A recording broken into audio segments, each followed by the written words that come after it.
یاد رکھیں سب سے پہلے اسے قبولیت ملتی ہے جس کا عقیدہ ٹھیک ہوتا ہے. من عمل صالحا من ذکر او انثى وهو مؤمن فلنحيينه حیاتا طیبہ. جو بھی نیک عمل کرے مرد ہو چاہے عورت، تو شرط یہ ہے کہ مومن ہو. شرط یہ ہے کہ اگر مومن ہو تو پھر قبولیت ہے. فلنحيينه حیاتا طیبہ، پھر ہم اسے پاکیزہ زندگی دیں گے. اگر ایمان نہیں تو کوئی عمل بھی قابل قبول نہیں ہے، اور اگر ایمان ہے تو پھر اعمال کی قبولیت بھی میسر آئے گی. حضرت جناب سیدہ عائشہ صدیقہ رضی اللہ تعالیٰ عنہ ارشاد فرماتی ہیں کہ میں نے عرض کیا تھا یا رسول اللہ، جاہلیت کے دور میں ایک ابن جدان نام کا شخص تھا. وہ بڑی صلہ رحمی کرتا تھا، محتاجوں کو کھانے بڑے کھلاتا تھا، نیک عمل کرتا تھا، تو کیا اسے اس عمل کا کوئی اجر ملے گا؟ یہ مسلم شریف میں حدیث ہے. تو نبی پاک علیہ السلام نے فرمایا نہیں ملے گا، اس لیے کہ اس نے ایک دن بھی یہ نہیں کہا تھا کہ اے میرے رب حساب و کتاب کے دن میری خطائیں معاف کرنا. اس نے رب کو ایک دن بھی نہیں پکارا، اللہ پر ایمان نہیں لایا، جتنی مرضی صلہ رحمی کی، جتنے مرضی نیک عمل کی، اجر نہیں ملے. تو پھر کافر کو اجر نہیں ملے گا تو ہوگا کیا؟ علماء نے لکھا ہے اس کی نیکیوں کا اجر اللہ اسے دنیا میں دے دے گا.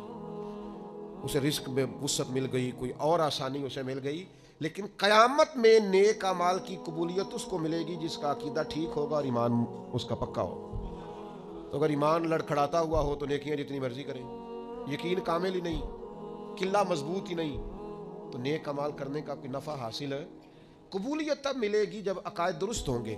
آپ کی خدمت میں عرض کروں گا، کبھی زندگی میں اپنا عقیدہ نہ بگڑنے دینا. نبی پاک کے ہر صحابی کو آنکھوں کا تارا بنا کے رکھنا، دل کی ٹھنڈک بنا کے رکھنا، اور محبوب کی اولاد کے اس طرح غلام رہنا کہ اپنی اولاد کو بھی حضور کی اولاد کی غلامی بتا کے جانا صلی اللہ تعالی. تو ایک تو قبولیت کے لیے ایمان کا خالص ہونا شرط ہے، اور دوسرا اعمال کی قبولیت کے لیے شرط ہے کہ عمل بالکل خالص اللہ کے لیے کیا جائے.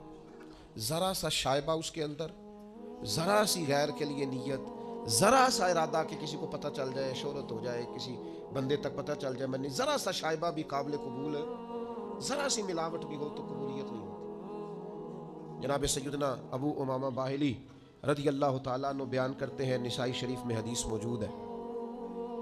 آپ فرماتے ہیں کہ نبی پاک صلی اللہ تعالیٰ علیہ وسلم کی خدمت میں عرض کیا گیا یا رسول اللہ، ایک شخص جنگ کے لیے جاتا ہے اور اس کی دونوں نیتیں ہیں.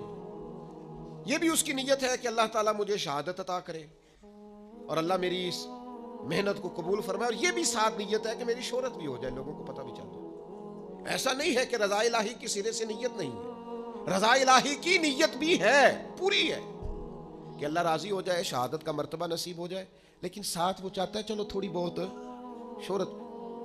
ایسا نہیں کہ نیت اس کی کنفرم عبادت کی نہیں، عبادت کی بھی ہے لیکن ساتھ تھوڑا بہت ارادہ شہرت کا بھی ہے. یہ کچھ نہ بیماری لگ جاتی ہے.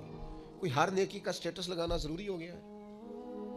یعنی ایک دوست مجھے کہہ رہے تھے کہ بعض لوگ یہ بھی کرتے ہیں، کہتے ہیں 10 دن مجھ سے رابطہ نہ کرنا، میں اعتکاف بیٹھنے جا رہا ہوں. یعنی یہ بھی آپ نے سوشل میڈیا پہ بتا دیا، سب کو پتہ چل جائے. تو بھائی کوئی کام تو رہنے دو خالص اللہ کی رضا کے.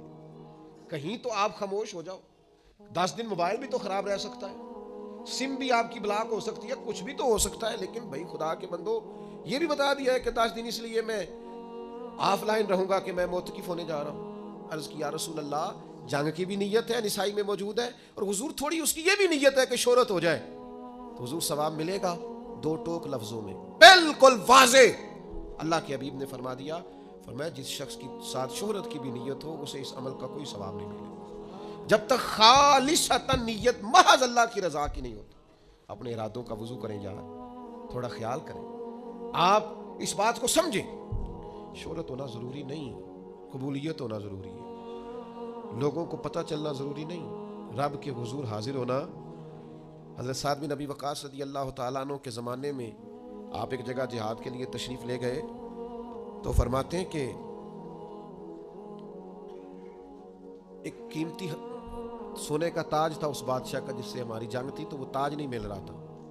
جنگ تو ختم ہو گئی، مسلمانوں کو فتح بھی مل گئی، لیکن وہ تاج بڑا قیمتی تھا، ہیروں والا تھا. تو خیال تھا کہ مل جائے تو چلو مسلمانوں کے مال غنیمت میں نفع آئے گا، غریبوں کا بھلا ہوگا. تو رات کے وقت ایک نوجوان مجاہد چادر اوڑے، بکل مارے، وہ میرے خیمے میں آیا اور اس نے وہ اپنی چادر کی اوٹ سے وہ تاج نکال کے دیا, کہا آج مجھے سر شام ملا تھا تو میں دینے آیا ہوں. تو وہ رکھ کے وہ چلا, تو میں نے اسے پیچھے سے آواز دی, میں نے کہا آپ مجاہد تو ہیں پر غریب آدمی لگتے ہیں. کہنے لگا گھر سے جب آیا تھا تو بچوں کے لیے چند دنوں کا کھانا تھا.